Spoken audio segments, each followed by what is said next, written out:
Hi, welcome to Sharu's kitchen. ಇವತ್ತಿನ recipe gobi paratha. Gobi paratha ಮಾಡೋಕ್ಕೆ ನಾವು ಒಂದು ಹೂಕೋಸನ್ನ ತೊಗೊಂಡಿರೋದು. ಅದನ್ನ ಸ್ವಲ್ಪ ಚೆನ್ನಾಗಿ ತೊಳೆದು ಚಿಕ್ಕ ಚಿಕ್ಕ ಪೀಸ್ ಥರ ಮಾಡಿ ನೋಡಿ. ಈ ಥರ ಮಷಿನ್ ಇದೆ, ಒಂದು ಇದರಲ್ಲಿ ಕಟ್ ಮಾಡ್ಕೊತಿದ್ದೀವಿ. ಅಷ್ಟು ಸಾಧ್ಯ ಅಷ್ಟು ಚಿಕ್ಕ ಚಿಕ್ಕದಾಗಬೇಕು. ನೀವು ಮಿಕ್ಸಿಗೆ ಬೇಕಾದರೂ ಹಾಕ್ಕೊಬೋದು, ಆನ್ ಆಫ್ ಥರ ಮಾಡಿಕೊಂಡು. ಇವಾಗ ನೋಡಿ, ಇದಕ್ಕೆ ಹಿಟ್ಟು ರೆಡಿ ಮಾಡ್ಕೊಳ್ಳೋಣ. ಒಂದು 3 ಕಪ್ಪು ಗೋಧಿ ಹಿಟ್ಟು ತೊಗೊಂಡಿದ್ದೀನಿ.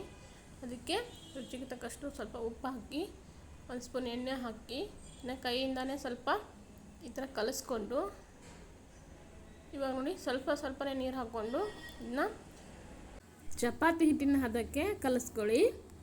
ನೋಡಿ, ಇವಾಗ ರೆಡಿಯಾಗಿದೆ. ಇದಕ್ಕೆ ಸ್ವಲ್ಪ ಎಣ್ಣೆ ಹಚ್ಚಿ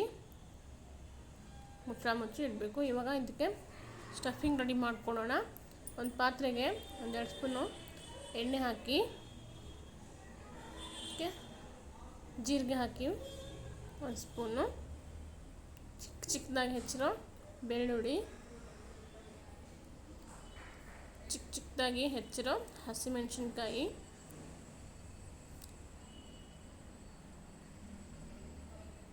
ನೋಡಿ ಚಿಕ್ಕದಾಗಿ ಹೆಚ್ಚಿರೋ ಈರುಳ್ಳಿ, 2 ಈರುಳ್ಳಿ ತೊಗೊಂಡಿರೋದು ಹಾಕಿ ಚೆನ್ನಾಗಿ ಸ್ವಲ್ಪ ಫ್ರೈ ಮಾಡಿಕೊಂಡು, 1 ಸ್ಪೂನು ಶುಂಠಿ ಬೆಳ್ಳುಳ್ಳಿ ಪೇಸ್ಟು ಹಾಕಿ ಇದನ್ನು ಸ್ವಲ್ಪ ಚೆನ್ನಾಗಿ ಫ್ರೈ ಮಾಡಿಕೊಂಡು,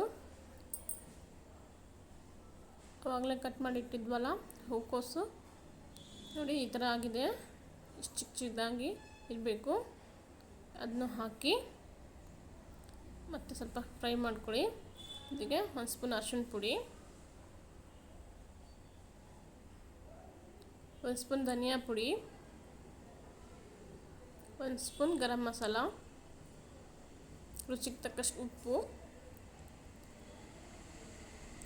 ಹಾಕಿ ಸ್ವಲ್ಪ ಫ್ರೈ ಮಾಡ್ಕೊಳ್ಳಿ. ಇವಾಗ ಸ್ವಲ್ಪ ಕೊತ್ತಂಬರಿ ಸೊಪ್ಪು ಹಾಕಿ 1-2 ನಿಮಿಷ ಫ್ರೈ ಮಾಡಿಕೊಂಡು ಇದು ತಣ್ಣಗಾಗೋಕ್ಕೆ ಬಿಡಬೇಕು. ಆವಾಗಲೇ ಹಿಟ್ಟು ನಾದಿಟ್ಟಿದ್ವಲ್ಲ ಅದರಲ್ಲಿರೋ ಒಂದು ಉಳೆತನ ಈ ಥರ ತಗೊಂಡು, ಇವಾಗ ಸ್ವಲ್ಪ ಹಿಟ್ಟು ಹಾಕಿ ನೋಡಿ, ಈ ಥರ ಸ್ವಲ್ಪ ಚಿಕ್ಕದಾಗಿ ಚಪಾತಿ ಥರ ಲಟ್ಟಿಸಿ, ಆವಾಗಲೇ ಸ್ಟಫಿಂಗ್ ಮಾಡಿಟ್ಟಿದ್ವಲ್ಲ ಅದನ್ನ ಇದರಲ್ಲಿ 1 ಸ್ಪೂನ್ ಹಾಕಿ ನೋಡಿ, ಹೂರಣದ ಹೋಳಿಗೆ ಮಾಡ್ತೀವಲ್ಲ ಆ ಥರ ಅದರಲ್ಲಿ ತುಂಬಿ, ಎಕ್ಸ್ಟ್ರಾ ಹಿಟ್ಟು ಬಂದಿರುತ್ತಲ್ಲ ನೋಡಿ, ಈ ಥರ ಎಕ್ಸ್ಟ್ರಾ ಹಿಟ್ಟು ಬಂದಿದ್ದು ತೆಗೆದು ಇದನ್ನ ಸ್ವಲ್ಪ ನಿಧಾನಕ್ಕೆ ಲಟ್ಟಿಸ್ಕೋಬೇಕು. ಸ್ಟಫಿಂಗು ಹೊರಗೆ ಬರಬಾರ್ದು, ಅದಕ್ಕೋಸ್ಕರ ನೋಡಿ ಸ್ವಲ್ಪ ನಿಧಾನಕ್ಕೆ ಲಟ್ಟಿಸ್ಕೊಳ್ಳಿ. ಇಲ್ಲಾಂದರೆ ಅದರಲ್ಲಿ ತುಂಬಿರೋ ಸ್ಟಫಿಂಗ್ ಎಲ್ಲ ಹೊರಗೆ ಬಂದುಬಿಡುತ್ತೆ. ಅದಕ್ಕೋಸ್ಕರ ನೋಡಿ, ಇವಾಗ ರೆಡಿಯಾಗಿದೆ. ಒಂದು ಪ್ಯಾನ್ ಇಟ್ಟು, ಪ್ಯಾನ್ ಬಿಸಿ ಆದಮೇಲೆ ಇದಕ್ಕೆ ಸ್ವಲ್ಪ ಎಣ್ಣೆ ಹಚ್ಚಿ,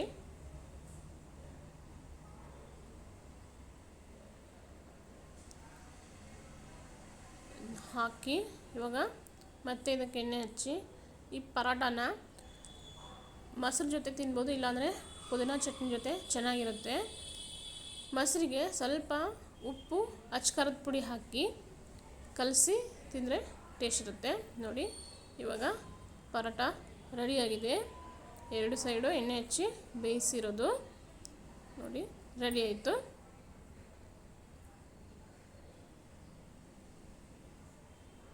ನಾನು ಮೊಸರು ಜೊತೆ ಸರ್ವ್ ಮಾಡ್ತಾ ಇರೋದು ನೋಡಿ. ಈ ವಿಡಿಯೋ ಇಷ್ಟ ಲೈಕ್ ಮಾಡಿ, ಶೇರ್ ಮಾಡಿ, ಸಬ್ಸ್ಕ್ರೈಬ್ ಮಾಡಿ. Thank you.